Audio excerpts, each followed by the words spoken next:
The next presenter that's registered is Mr. Kirk Lethbridge. Good evening. You have to turn on your mic there, Mr. Lethbridge. Speak about 6 inches away from the mic. Here. Thank you for the opportunity to speak Excuse tonight. me for just 1 second before you start. I have a note that there's somebody who wants to keep taking pictures, and I don't know what it is, but I didn't go through all of the procedures this evening, but filming or taking pictures while the proceedings are on is not permitted. So I would ask whoever has been taking the pictures if they would refrain while the proceedings are on. Thank you. Okay, Mr. Lethbridge. I'm too cute anyway. You don't want to take too many pictures of me. I had a lengthy presentation which I threw in the garbage about 2 hours ago. Friends and relatives and neighbors and people from here and people from away, and the people who will read this or see this through the media, I want to be very clear as a native Labradorian that we cannot discuss dams or the environment or the river without talking about the soul of the river. I know there are those in this room who will wonder what did he mean by that, and there are those in this room who will say, thank God he said that. So I'm here tonight to talk about the soul of the river, heritage and culture, and things that mean something. All over the world mean something. I don't have any cement or steel contracting corporations or businesses on the side lined up waiting before the environmental process is done. I don't have any cement or steel contracting firms at all. I have no business interest in this beautiful river valley. As I said, this river has a soul, and this river valley is a part of my life and part of my heritage, and a place that I deeply, deeply love and care for. I spend many, many hours and nights and days on that river, hunting, fishing, gathering, enjoying, night and day, all seasons. I've been out amongst the icebergs in canoe, hunting geese in the spring, in the fall, yellow leaves all over me. I've heard the geese land at 3 o'clock in the morning. I'll make this sound that I made before. I'll see if I can do it.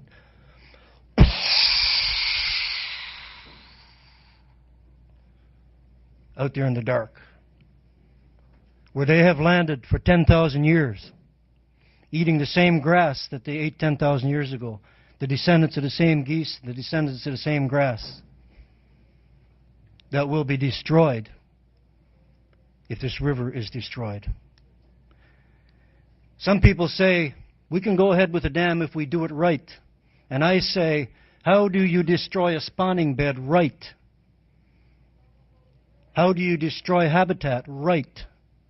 Does any human being know how to destroy things right? There is no right way. There is just destruction. And another part of us is gone. The river has a soul. We have a soul.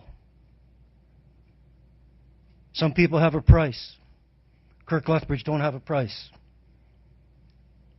I don't want any dam on that river for any purpose whatsoever. The only dams on that river, beaver dams, and the one that they put up there in the 60s. The water poisoned, falcon and eagle habitat, shellfish habitat. Maybe that's not the right word. Maybe shellfish don't have a habitat, but they do exist somewhere in that river.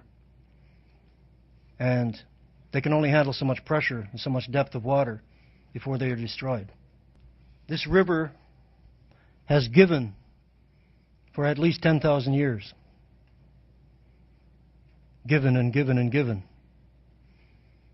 to nature, to wildlife, part of it. It has flowed its sediments and nutrients out to the Labrador Sea since before recorded human history. This river has a soul, a purpose, a reason for existence. As the artifacts of indigenous people ooze out of the banks of the river, there's a plan to drown those artifacts. and in a halfway attempt to include indigenous people in business contracts, well, their artifacts are destroyed. But yet, if I have to get a cabin in this area, I have to report any artifacts. I'm not allowed to cut a dead tree in this land, my land, without going to prison or being charged or fined. But yet they want to cut all these acres of trees. And destruction, more destruction. In 2011, there are choices and alternatives beyond destruction. There are other ways of doing things. We have technology, 21st century technology, proven that wind parks work. Wind farms, wind parks, whatever you want to call them. The previous presenter before me, Mr. Montague, and his organization presented the wind park idea, which was cast aside by the province of Newfoundland because they had this in mind. They had already set something else in motion. And the Labrador spirit has been divided. People are divided, susceptible to things that are not good for their land. I come here tonight to remind people that this river is priceless. There are those in this room who have prices in mind. This river is priceless. The ecology of planet Earth is priceless, and we are destroying it, microscopic microbe at a time, a river at a time. We are destroying the planet. This is not green energy. If you think that, you are wrong. It is not green energy. Labrador has been raped enough. Enough is enough. She can't take any more of this. We have an environment assessment panel, but yet there's already work being done. There's already work being done up there. We have enough pavement to get to Gull Island. Is that one of life's ironies? Or a coincidence or a likely story? It is strange that we've been crying out for dirt roads, let alone pavement, for a century. We get enough pavement to go as far as Gull Island. And we're expected to say, wow, isn't that fantastic? Look what they've done for us. It's not what's done for us, it's what's done to us. We have to look at alternatives. Wind is an alternative. 1,000 megawatts. Nunatuhavut proposed, then called the Métis Nation. 1,000 megawatts of power in the Haida Land in Churchill Falls area with minimal environmental damage. The river would still flow free. Now, why wouldn't that be an alternative in this day of technology and wisdom, in this day and age of caring for the earth? Even children know that. The little ones even know that. I say that we must let the Grand River flow. Mistishipu, we must let the waters flow.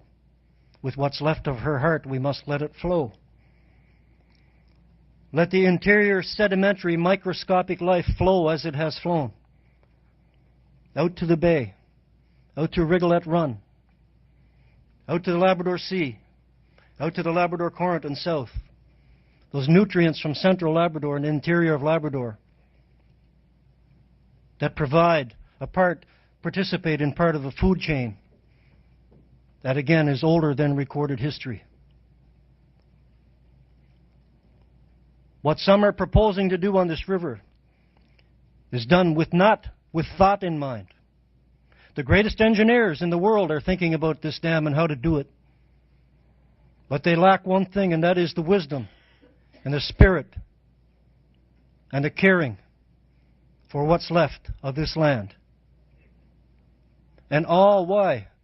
So the island of Newfoundland can sell the power to Nova Scotia, spend billions of dollars on a project to take Labrador ore to the island and develop it so my children can fight to get a job in someone else's union. And we still have nothing. That's not acceptable to me. It's not acceptable to the Labradorian people. This river will not be dammed. This river will not be dammed. You come a long ways for nothing. There's not going to be no dam on that river. The international power and the people power here, we will stop this project. I kid you not, that we will stop this project. What dignity is there in a cement wall if it costs your soul? What dignity is there in steel frames and cement and spawning beds destroyed? What will we say to our grandchildren if we live long enough? What did we do in our time? We destroyed a river valley that flowed for 10,000 years. We destroyed Mother Earth, and we didn't care, and we didn't listen to the experts of this planet. We did not listen to wisdom. We did not believe that the river had a soul. We did not believe that she supported life, that she was a home to migratory species of many kinds. We didn't believe and we didn't listen to those who knew. We didn't listen to the indigenous people. We didn't listen to the elders. We didn't listen to the Suzukis of this planet. We went ahead and started the project in motion and then put a panel in place. That's what we did in our time. We destroyed a river valley. We changed the Labrador Sea. Our elders say that when the Upper Churchill was done, the amount of sediment and water temperature from interior and central Labrador that flowed out into the Labrador Sea was taken south, backwashed around what is called Sandwich Bay, and fed that area for 10,000 years and was the greatest cod fishing place in the North Atlantic. And when that happened up there, overnight the codfish disappeared from Sandwich Bay. Our elders say that there's a connection there, and I believe that they're right. We know that the cod disappeared overnight. I say in the 21st century that we've had enough dams. And the United States of America are dismantling some of their dams. And we're going to build a new one up here so someone can have a neon light. There has to be more to life than that. Is it green energy or is it green dollars? Thank you. I'll be done in time. I wish to respectfully ask this panel, if you have the authority to call shots on this process, I respectfully ask you to stop the work on this river immediately until this process is completed. Because they've already been working up there. It doesn't even make sense. It looks pretty bad. It makes me question the wisdom of it all. And to start looking at the soul, my own soul, the soul of our river. My second cousin drowned on that river as a trapper. A lot of our people did. We harvested from there for 10,000 years. We're going to continue to harvest from there. You will recognize my face. If you try to put loaders on those roads, you will know me. I'll be the guy with loader tracks on me. Or I'll be the guy hunger striking in prison. Because I'm not going to lay down for this to happen. I'm not going to do it. Mr. Igluluti, I will not. I will not. And I'm not alone. I'm not alone. I want to say in closing that there is no such place as the Lower Churchill. If there was such place as the Lower Churchill, our elders would have told us about that place. And our elders did not tell us about that place. They told us Grand Riviere, Grand River, Mistishipu. That's what our elders told us. They told us she had a purpose. She had a reason. That there are certain things that she did. Certain things you could do with her and not do with her. That she has a history, a heritage, tradition, and she has a soul. Let her waters run out to the Rigolette Run. out into the Labrador Sea.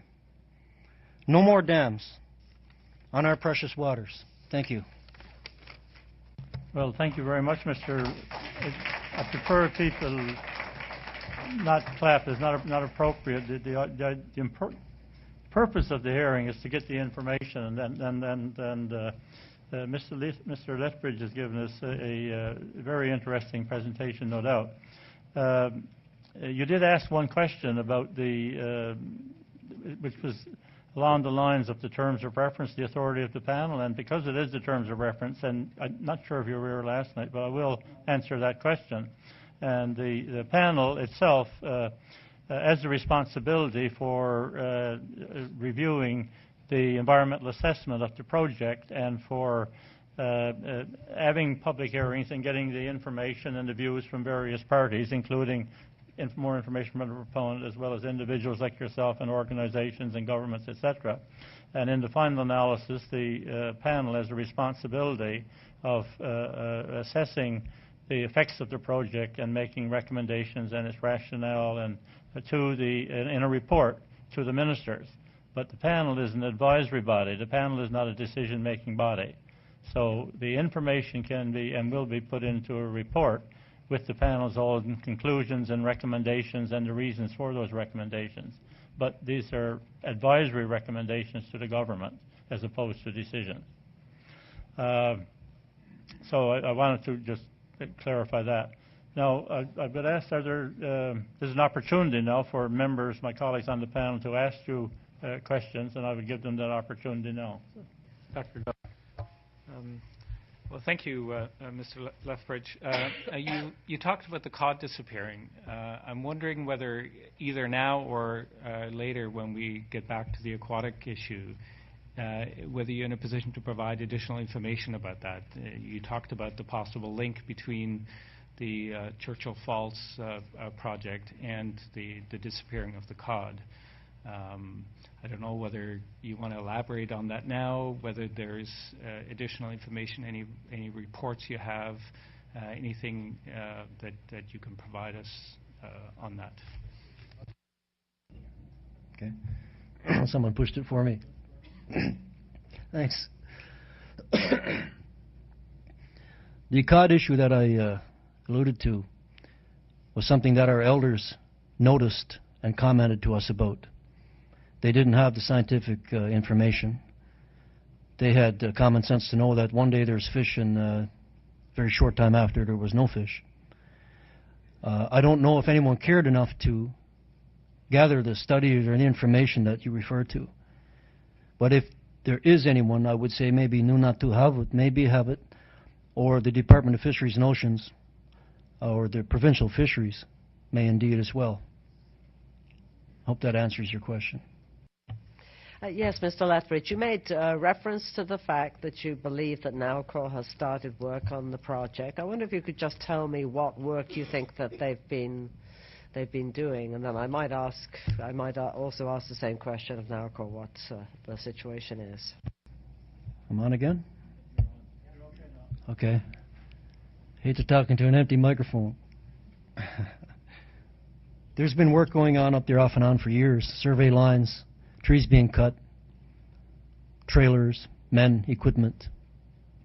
Somebody's paying these men. They're doing something for a purpose, but it would probably be best to ask Nalcor. I'm sure they know. Well, then I will turn to the proponent, and can you just explain what work has been carrying out so far and for what reason? Well, thank you. The work that has been undertaken is consistent with the activities necessary to complete engineering and geotechnical field investigations as part of the planning for the project. It's not construction work, but is in support of the engineering and feasibility study work for the two sites on the river. The work has been authorized and permitted in accordance with applicable provincial and federal legislation. Has it involved road construction? During the course of those investigations, we have had to complete relatively short access roads to get from, for example, the Trans-Labrador Highway down to the site so that we can get equipment in to undertake the activities necessary to complete the programs. Well, there you go. There you have it. Mr. Lethbridge, I wonder if I could ask you a question about the geese on the river. Yes, you gave a very evocative description of the sound they make. Is it in your travels on the river that you've seen a lot of geese, and what parts of the river, where is that coming from? I'm sorry.